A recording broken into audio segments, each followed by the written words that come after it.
The story of Richard Kirkland has always impressed me. It's a story of incredible sacrifice, a story of inspiring compassion.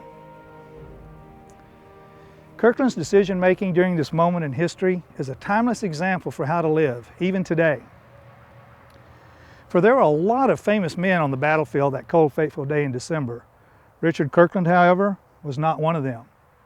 He was a mere 19 years of age at the time, a sergeant by rank, a Confederate soldier positioned at the base of a hill behind a stone wall that by all appearances was an impenetrable position. Sergeant Kirkland, the general just sent word. The general says the Yankees are still on the move and advancing on our position. Burnside is making a terrible mistake. On December 12, 1862, the Northern forces were preparing for an assault on a hill called Marye's Heights in Fredericksburg, Virginia. The orders had come from Washington. General Burnside was to take that ground at any cost. The Yankees' forces far outnumbered those of the South, but the rebel army had one mighty advantage. They were on strong ground.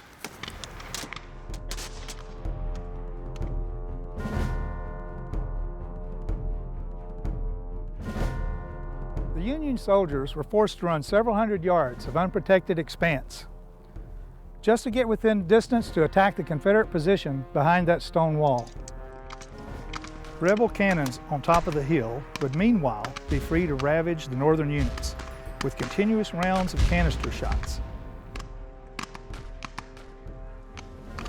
It was at 10 a.m. that the slaughter began. Densely packed units of Union Army commenced the march up the hill. The South's best generals, Robert E. Lee, Thomas Stonewall Jackson, and James Longstreet, were on the crest of the hill. The Confederates received reinforcements behind the wall as well. The first rank would fire, then step to the rear to reload, as the second rank would fire, and so on. The Northern forces sent up at least 14 separate frontal attacks that day. Meanwhile, the Yankee commanding general was not even at the battlefield. That general, Burnside, was far to the rear across the river. He was not there to witness firsthand the 12,000 brave Union soldiers, possibly half of them 18 years or younger, fall during the fighting. It was one of the bloodiest days in American history, and it would have been remembered solely for that horrific outcome, if not for the bravery of Kirkland.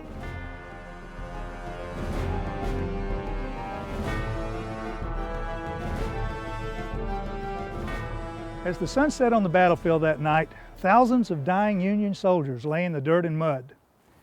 It grew colder as the night carried on. Those poor unfortunates continued to cry out in pain as many of the wounded bled or froze to death, alone in the cold. One Union officer, Joshua Chamberlain, was lying on the frozen ground that night.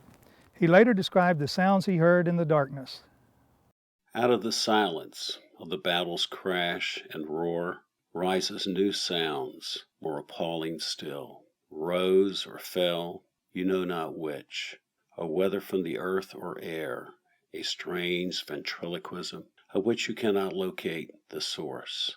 A smothered moan that seemed to come from distances beyond reach of the natural sense. A wall so far and deep and wide as if 1,000 discords were flowing together into a keynote weird, unearthly, terrible to bear, yet startling with its nearness.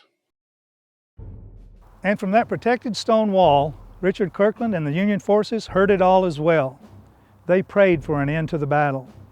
There could not be another day of fighting and senseless death. Yet despite the futility, General Burnside that very night was up late planning to continue the attack.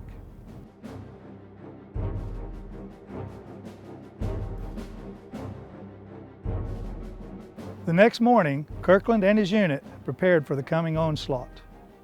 As he looked over the wall, there were wounded and dying soldiers as far as he could see. Powerful emotion gripped Sergeant Kirkland. Perhaps something in his spirit cried, "Enough is enough." I gotta do something. Give me your canteen. Why, what are you gonna do with it? Richard asked his comrades if he could borrow their water canteens. He strapped several canteens across his shoulder and then did the unthinkable. He climbed over the wall, away from safety, and out into no man's land. At first glance, Yankee officers assumed that Kirkland was robbing the dead. They gave the order to shoot. If a rebel even shows his face above that wall, I want a sniper ready to shoot him. But as Kirkland stopped and kneeled at the side of one Union soldier after another, the Union soldiers were confronted with the reality of the miracle taking place in front of them. Kirkland ran up to the next man, a half-dead Irishman lying in the mud, bloody and delirious. Richard gently cradled the dying man's head on his lap and gave him water to drink. For the next 3 hours, thousands of men on both sides witnessed the unbelievable as Richard slowly moved from man to man, giving water to the wounded. No one fired on him now. As the hours passed and as Richard continued his work of mercy, the men looked on in silence.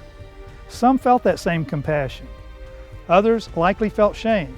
After all this senseless slaughter, someone finally had the courage to do the right thing.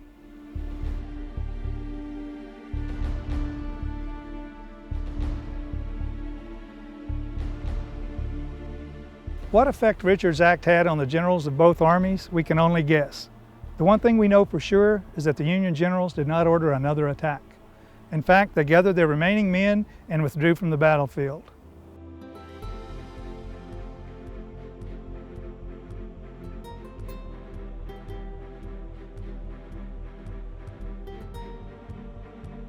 Today, as you approach the base of that hill, the stone wall still stands.